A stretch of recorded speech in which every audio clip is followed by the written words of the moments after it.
Rob McKenna is the Republican running in a tight race for Washington's top job. Can the Attorney General become the first Republican governor here in 28 years? We'll talk about the issues with Rob McKenna next on this Decision 2012 edition of Northwest Now.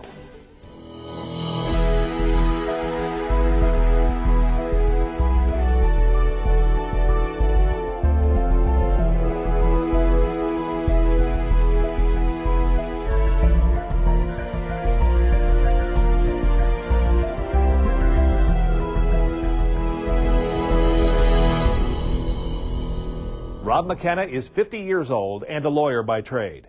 McKenna is pro-life, against gay marriage, and against the legalization of marijuana.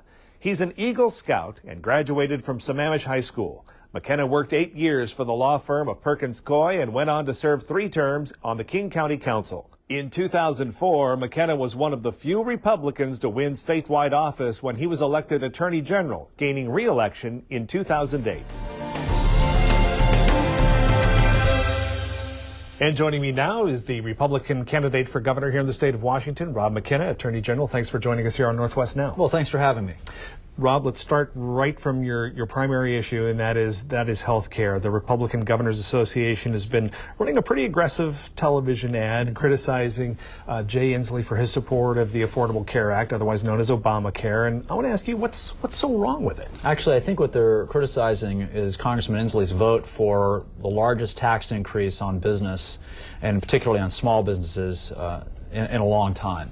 What they're going after is the fact that in that law there is a huge tax on employers called the employer insurance mandate that will affect every employer that has a certain number of employees working a certain number of hours a year. That's what the ad is getting at. And this is a really tough burden to place on businesses and smaller businesses in particular at a time when they're still really struggling with a weak economy. We talked about this issue before here on Northwest Now with the mid-sized firms. They're particularly vulnerable to this. I know that you went to court to actually challenge some elements of this law, including the mandatory purchase of insurance. Right. What is your view about why is that a bad idea? I have to purchase insurance to drive a car in this state. It seems like if we want the pool of premiums to be sufficient to support this increase in who we're going to coverage, it would have to be a mandatory payment type of situation. Well, being required to buy auto insurance is a function of the privilege of driving. So you have to be licensed to drive, you have to meet certain requirements in order to drive. The individual health insurance mandate is a tax on you as an individual just because you exist. No one can escape it. And remember, it's not just a tax on you if you don't have insurance. That's a real misconception. That only explains part of it. It's also a large tax on you if you don't have the kind of insurance the federal government decides you have to have. We were promised that we would all get to keep our health insurance. But for example, if you're a small business owner and you have a catastrophic policy that requires you to self-insure for the first $10,000 and then covers you above that so you're protected from bankruptcy, you're not going to be allowed to have that anymore. You're going to have whatever specific type of insurance the federal government tells you to have, and you're going to have to go out into the private markets with your own money to buy it, which makes this a very different kind of program. And there's substantial penalties involved as well if you don't meet certain standards. Very substantial penalties that'll go up over time, and that can be raised by Congress even further if they choose to. One of the points of contention about health care that will likely come up for the next governor is going to be the expansion of Medicare that comes along with the Affordable Health Care Act. Do you think that the federal money and expanding Medicaid is a good idea for the state of Washington? Well, Medicaid is a very important part of the safety net. It's always better for people to have coverage than not have coverage. There's no question about that. But of course, it's a very expensive program. It's about 1/3 of the state budget, and it's doubled in the state budget in the last many years as a cost. In fact, 20 years ago, we spent twice as much money on higher education as Medicaid. Now, higher education having been cut and cut and cut, we spend twice as much money on Medicaid as we do on higher education. And we're shortchanging the future of our young people and shortchanging our kids by underfunding both higher education and underfunding our public schools as well. So Medicaid will continue to play an important role, but like everything else, it has to be balanced with all the other competing priorities for spending. But you don't see taking the federal money, though, and expanding the program. No, I think that we will always take federal money. This has been a partnership with the federal government from the beginning. The question is, how much of the expansion can we afford? Right. And we can afford more if they give us the kinds of flexibility and incentives which we've asked them to give us, because we're one of the most cost-effective states in America when it comes to health care delivered under Medicaid. We've been actually reducing Medicaid cost inflation for some time now, much better than other states, but we're not rewarded for it. You know, for every dollar we spend, we get another dollar of federal money. But for every dollar we save, we only save 50 cents. And so what we need is what the legislature has already asked the federal government to give us, which is more flexibility, more incentives. In other words, incentivize providing Medicaid to people at a lower cost, and I think everyone will feel like we can afford more of it. This, of course, ties into education funding. You've talked about balancing the budget, investing more in education, and not raising taxes. How is that possible? Well, it's because of the part of the story that you never hear about from Olympia. They talk constantly about deficits. They're not going to have enough money. They make it sound like state revenues are declining. In fact, over the next 8 years, the governor's office is forecasting tax revenues will grow by $11.3 billion above where they are now. That's a 36.5% increase. And I believe that given that public school funding is the paramount duty of the state, that we can fund our public schools adequately. We haven't been doing it. The people running Olympia for the last 28 years have steadily reduced the share of the state budget going to our public schools. Now we're in the bottom 5 states for per student funding, and we're under a court order to adequately fund our schools. Right. So with a 36% increase in revenue, yeah, I think we can fund our schools by prioritizing education funding first. You talk about the McCleary Act, is what you're, the McCleary decision, rather, is what you're referring to there when we talk about the Supreme Court ruling about education. Do you ever worry that that's just a blank check? I mean, where does that stop? Okay, let's say we can get the, maybe projected $8 billion into the education budget, by about 2018 or so, and if what's from making us have to do that again under court order in the next cycle? Well, what prevents that is that the Supreme Court is simply telling the legislature to follow its own laws. And who controls the laws? The legislature does. It's the legislature that has defined basic education to include certain components, and then has chosen not to fund basic education the way the Constitution requires, dumping a chunk of it off onto local school levies, to local school districts. Mm-hmm. The Supreme Court's order simply says, show us that you're moving ahead with the plans that have already been adopted into law. There's no surprise that by a vote of 9-0, they found that we're not meeting our constitutional responsibility for education funding, because they based that conclusion on studies conducted by the legislature itself. So this still is a matter of the legislature and leadership from the governor. And with that leadership, we are going to adequately fund our schools and give our kids not only a better funded school system, but a school system which is reformed and more innovative, because you can't just put more money into the same system. Is there a reform component to this in your mind? It's huge. You cannot put more money into the same system and get better results. That's just not going to cut it. We need to start paying our great teachers more because they're great. We need to tie their compensation to not only their performance, but where they teach, so they have an incentive to teach in the most challenging schools. Now, typically, in the poorest school, you have, on average, the least experienced teachers, because those are the positions that turn over rapidly. Because after all, you get paid the same whether you work in the most challenging school or the wealthiest school in the district, or if you move to another school district. So to understand you correctly here, and just to make sure I'm understanding it right, to get K through 12 education up to 48% of the state budget and college education up to 10% of the state budget, for a total of about 58% of the state budget, you don't feel that revenue enhancements, as they're called, but a tax increase is going to have to be part of that equation? Well, I think that 36% growth in tax revenues in 8 years is a pretty significant enhancement. It comes from existing taxes, which are, after all, pretty high. High sales tax, an onerous B&O tax. We are a sales tax-based economy, and the economy here is still not great. Well, that's true, but nevertheless, it is recovering. And even in the next 2-year budget, they're forecasting an 8% increase in revenue, 4% per year. That's over $2 billion of new tax revenue in just the next 2 years. So the question is, are we going to prioritize education or not? I say yes, that's exactly what we need to do, and prioritize that funding in a system which is emphasizing the kinds of reforms and innovations that other states have moved way ahead in. And this would also come along with a cap in spending for other state programs, This correct? is my proposal. My proposal is that the only way to grow the share of the budget going to public schools so it approaches the level it used to have, which was over half, so we at least approach that number. The only way to do that is to give public schools more than its current share of the budget when you have new revenue come in. It's the exact opposite, which has been happening. Public schools and our higher education system have been receiving less than their share over time. Right. That's why even though the budget, this overall state general fund budget has almost doubled in the last 20 years, we don't have enough money for our public schools or our colleges. But I think the number that I've heard you talk about is a 6% cap on Right. So what spending. I'm suggesting is let's put a limit on non-education spending in the budget at 6% of biennium. That's inflation plus population. Right. That means some parts of the non-education budget will grow faster than 6%. Some will grow more slowly than 6%. But Which leads to the question I wanted to ask you about that now. What does that mean for state workers when it comes to their compensation, benefits, and retirements? I think we can compensate state workers fairly, and we need to. But I also think that over time we should not replace everyone who retires, and that we should shrink the general government workforce through just through retirements and transfers, people who leave the state, and then with the people who are remaining, a focus on higher productivity and more output. That's exactly what we've done in my office. This isn't just hyperbole or speculation. We have about 15% fewer employees than we did 4 years ago.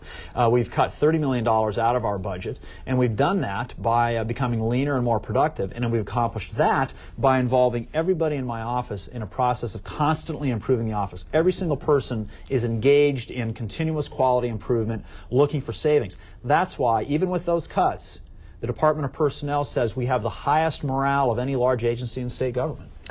Charter schools initiative also on the November ballot. What's your thinking about charter schools? I think that charter schools ought to be permitted in Washington State like they are in 41 other states. In fact, we're one of the, we're the only big state that will not allow even a single charter school in our state boundaries. And that's a mistake. They're not a silver bullet. They're not going to cure all of our education ills, even though we are way behind other states in reducing the dropout rate and reducing the achievement gap. But they are a tool that's valuable, that ought to be in the toolbox along with a lot of other reforms. Certainly not going to supersede the public schools or the expenditures Absolutely there, not. but be a component of what's in the toolbox. Precisely, and they are public schools. And the opponents make it sound like they're private schools. Right. They're not. They're public schools that operate under a charter instead of under the conventional model. So there are checks and balances there. Very much so. In fact, more than you have with a conventional school. When was the last time a conventional school was closed because it was failing to educate the kids? With charters, when they don't get the results you want, you cancel the charter.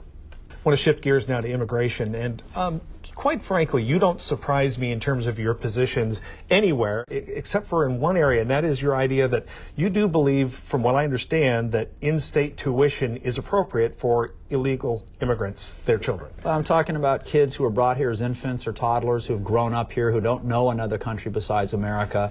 If you take away their ability to attend college, you kill their hope. It is just a tremendous waste. And consider the fact that we already rank 48th in America in the percentage of people living here who even go to a four-year college or university. We're already undereducating our people, and that's why we rely more heavily than any state around on importing people with college degrees. So it's a matter of fairness, but also it's a matter of being practical. We need these young people, these bright young people who can get into the University of Washington Tacoma or can get into WSU or UW main campus to be able to do so. I would say there's probably parents out there watching this with in-state children who are saying to themselves, wait a minute, my kid can't get into the University of Washington. And Rob McKenna's talking about illegal immigrants getting into University of Washington. How do we square those two ideas? And is there, I guess, what would you say to those parents? Well, we are talking about in-state students. We're talking about kids who grew up here, who have not known any other life, any other state but right here.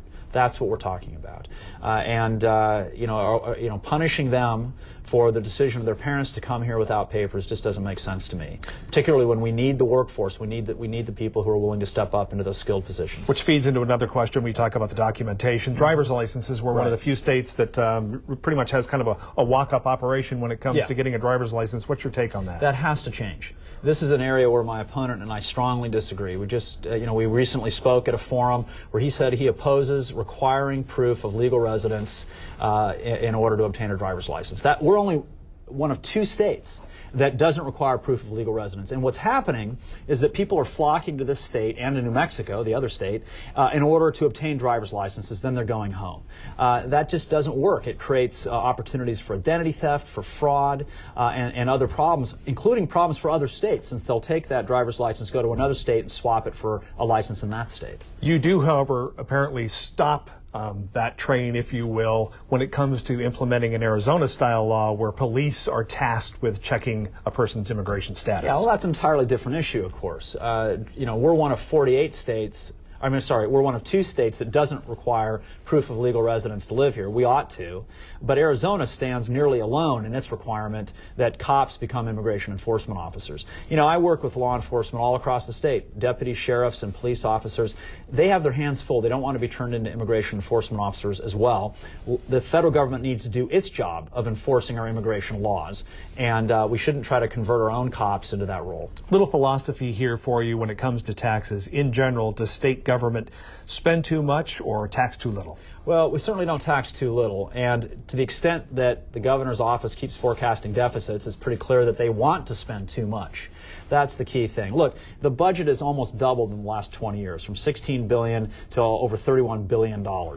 It's forecasted to grow another 36.5% in the next 8 years. There aren't too many people I know whose families are expecting their incomes to grow 36.5% in the next 8 years, or too many small businesses that think their revenues are going to grow that much. So we have to live within our means, and that's what the voters are telling us. That's why the idea that we can't adequately fund our public schools, that we can't give our teachers the resources they need, that we can't give our kids the tools they need without tax increases is just wrong. It's really misguided because the voters have made it very clear they think taxes are high enough. That's why they've been cutting them year after year on the ballot. And speaking of what the voters have been saying, and you allude to this, Tim Eyman's got I 1185 up again on this year's ballot. What's your thought about a 2/3 requirement in the legislature to raise tax revenues? I support it. It is a safeguard against a simple majority raising our taxes.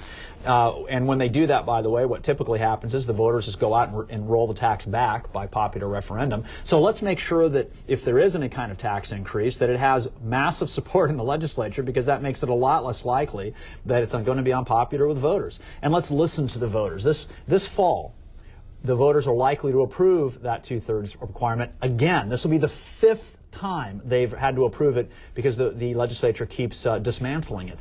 I respect the rule of law and the will of the voters in this matter, and again, clear contrast with Congressman Inslee, who opposes that requirement. A couple of bullet points here now. One could make an argument that one of the great failures of state and regional government in this area over the course of the past couple of decades has been transportation.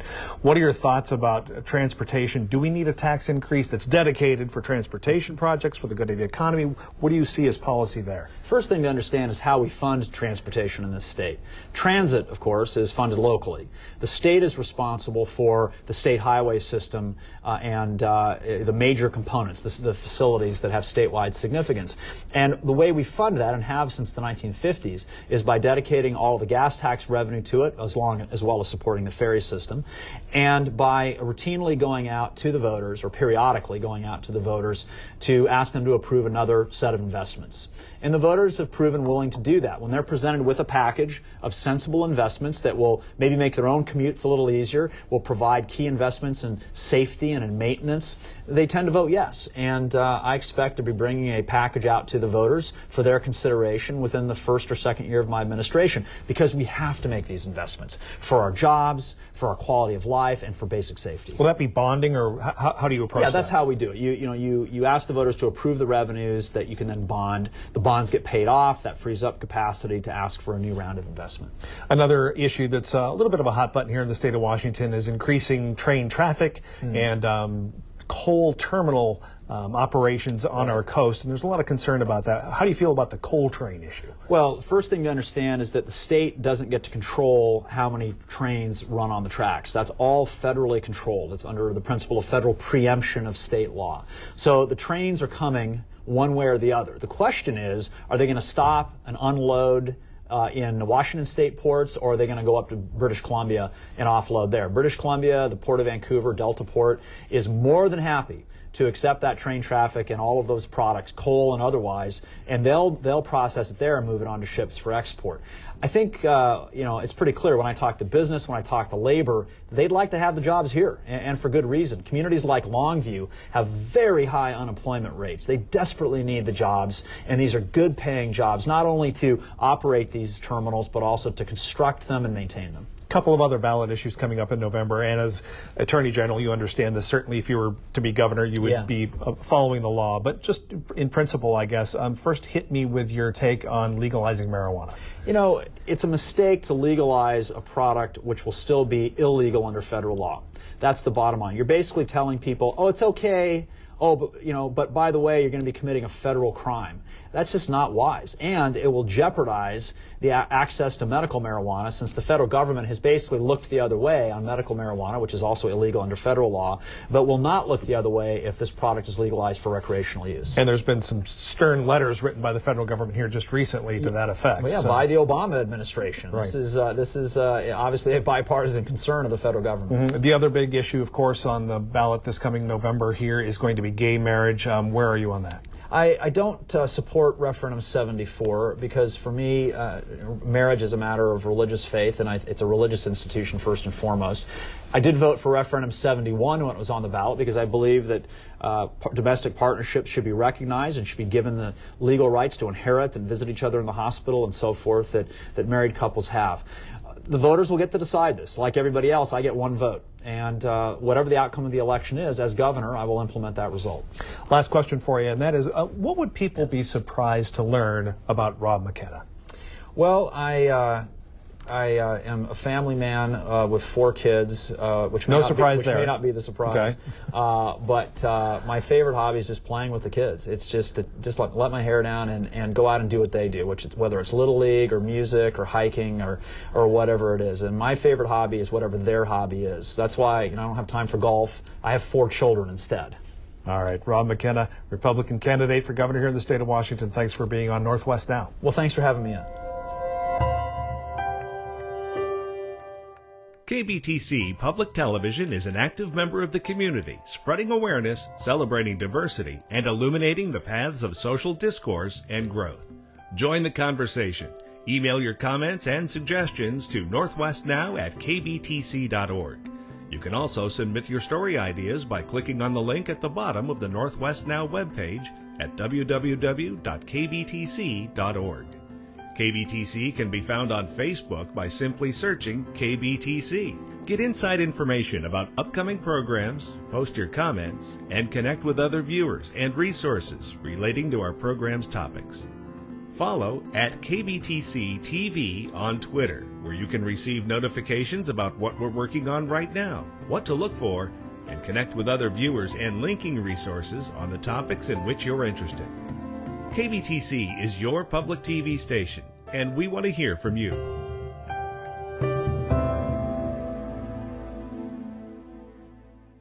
Be sure to also view the Decision 2012 edition of Northwest Now with Democratic gubernatorial candidate Jay Inslee. Bottom line, Rob McKenna has matched his competitor by raising nearly $9 million. But if this election breaks like the 2008 presidential election did, McKenna's weakness in King County could prove decisive. I hope this program got you talking and thinking. To watch this program again or to share it with others, it streams on our website at www.kbtc.org. That's going to do it for this edition of Northwest Now. Until next time, I'm Tom Layson. Thanks for watching.